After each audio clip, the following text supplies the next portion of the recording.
மாற்றுக்குரல் நேயர்கள் அனைவருக்கும் வணக்கம். வரக்கூடிய 2026 சட்டமன்ற தேர்தலில் தூத்துக்குடி தொகுதியில வேட்பாளராக களமிறங்குவதற்கு இப்போதே முயற்சி செய்யக்கூடிய கட்சிகளுடைய முக்கிய புள்ளிகள் யார் யார்? திமுகல, அதிமுகல, பாஜகல, தாவேக்கால, நாம் தமிழர்ல, இப்படி அந்த பல கட்சிகள்ல தன்னை முன்னிலைப்படுத்தி சிலர் தொகுதிகளில் தூத்துக்குடி தொகுதியில வேலையும் செஞ்சுட்டு இருக்கிறாங்க. அவங்கெல்லாம் யார் இந்த ரேஸ்ல இருக்கிறாங்க அப்படிங்கிறத இந்த வீடியோல நம்ம பார்க்க போறோம். குறிப்பாக 2016 சட்டமன்ற தேர்தலையும் 2021 சட்டமன்ற தேர்தலையும் தூத்துக்குடி தொகுதியில வெற்றி அடைஞ்ச கீதா ஜீவன் அவர்கள் இந்த வாட்டியும் எப்படியாவது நம்ம சீட்டு வாங்கிடணும் அப்படின்னு முயற்சி பண்ணிட்டு இருக்கிறாரு. இப்போ அவர் கரண்டா அமைச்சராகவும் இருக்கக்கூடிய சூழல்ல எப்படியாவது 2026 தேர்தலில் நமக்கு சீட்டு ஒதுக்கணும் தலைமை அப்படின்னு சொல்லி அதற்கான வேலையும் அவர் பார்த்துக்கிட்டு இருக்கிறார்.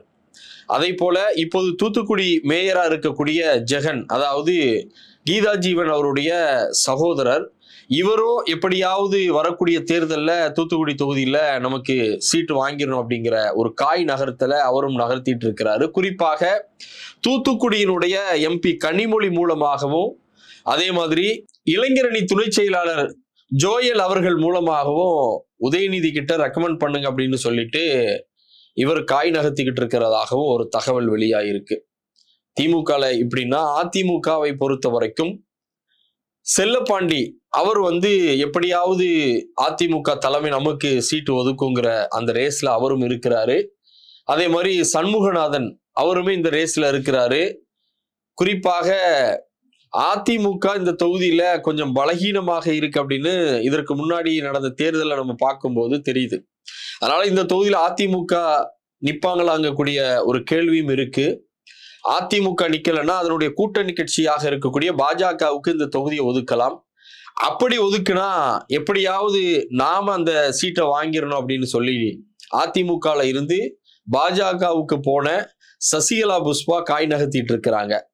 அது மாதிரி தாவேக்காவை பொறுத்த வரைக்கும் இப்ப மாவட்ட பொறுப்பாளராக இருக்கக்கூடிய ஆஜிதா ஆக்னல் அவங்களும் எப்படியாவது நம்ம இந்த சீட்டை வாங்கிடணும், தாவேக்கா சார்பாக இங்க நிக்கணும் அப்படின்னு சொல்லிட்டு களம் கண்டு அதனுடைய வேலையையும் அவங்களும் துவங்கிட்டதாக தூத்துக்குடி தொகுதி சர்க்கிள்ல இருந்து நமக்கு ஒரு செய்தியும் வருது.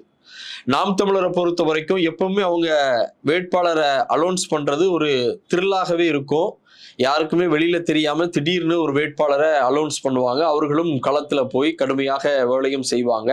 2016, 2021 இந்த தேர்தலில் தூத்துக்குடியில 2016 விட 2021 தேர்தலில் நாம் தமிழர் கட்சி அங்க கணிசமான வாக்குகள், அதாவது 16 விட 21 அதிகமான வாக்குகளை வாங்கியிருக்கிறாங்க. அப்படிங்கும்போது இந்த களம் என்பது சூடு பிடிக்கும் அப்படின்னும் சொல்லப்படுது. அதே மாதிரி குறிப்பா திமுகவை பொறுத்த வரைக்கும் மீண்டும் எப்படியாவது தனக்கு சீட்டு வாங்கிடணும்னு கீதா ஜீவன் அவர் ஒரு பக்கமும், அதே போல இது அதிமுகவுக்கு இந்த சீட்டு ஒதுக்கப்படலைன்னா பாஜகவுக்கு ஒதுக்கப்பட்டால் நாம எப்படியாவது வாங்கிடணும்னு சசிகலா புஷ்பா அவர்களும், தாவேக்கா சார்பாக ஆஜிதா ஆக்னல் அவங்களும் முயற்சி பண்ணிட்டு இருக்காங்க. குறிப்பா வரக்கூடிய இந்த 2026 தேர்தலில் தூத்துக்குடி தொகுதியில 3 பெண் வேட்பாளர்கள், நாம் தமிழரும் அங்க பெண் வேட்பாளரை நிப்பாட்டப்படலாம் அப்படிங்கக்கூடிய எதிர்பார்ப்பும் இருக்கு. அதே மாதிரி இங்க மீனவர்களுடைய வாக்குகள் அதிகம். தாவேக்காவை பொறுத்த வரைக்கும் மீனவர்களுடைய சப்போர்ட் கொஞ்சம் கணிசமாகவே இருக்கிறதுனால இந்த தொகுதியில கணிசமான வாக்குகள் தாவேக்கா பிரிச்சிருவாங்க அப்படிங்கக்கூடிய ஒரு பரபரப்பான ஒரு தகவலும் அந்த தொகுதியில பேசிக்கிட்டு இருக்கிறாங்க.